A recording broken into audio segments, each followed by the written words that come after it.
Falmatako beekate nutti dhaamatte kasii nyaate naafta nyaarat kiiloti.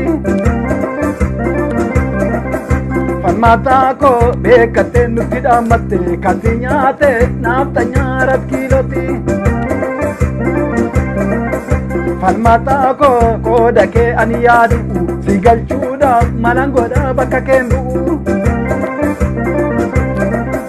Falmatako qooda kee ani yaadu si galchuudhaaf malan godha bakka keen bu'u.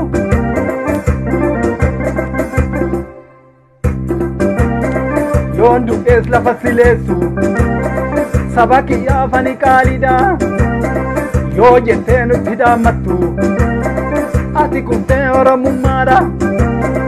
Ati kuftee oromummaadhaaf. Ati kuftee isa dhugaadha. Ati kuftee bilisummaadhaaf. Ati kuftee walabummaadhaaf. Caaliyyoo harka seekoodha. Tassi galaafata keessoodha. Caaliyyee kula kuulanii. Osoo qeerroon Oromoo jirtu. Osoo qeerroon Oromoo jirtu. Kilaashumaan sitti duulanii. Caaliyyee harka kuulanii. Osoo ijoolleen Oromoo jirtu. Osoo qeerroon marsitee jirtu. Kilaashumaan sitti duulanii.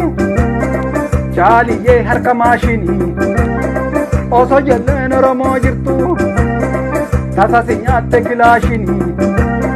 Tasa si nyaatte kilaashinii. Ati kuftee oromummaadhaaf. Ati kuftee isa dhugaadhaaf. Ati kuftee walabummaadhaaf.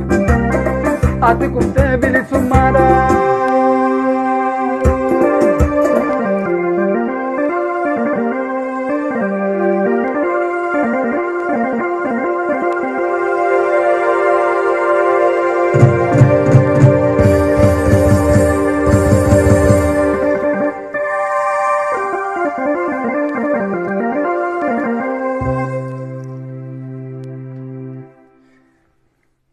Gumaan Haacaaluu Hundeessaa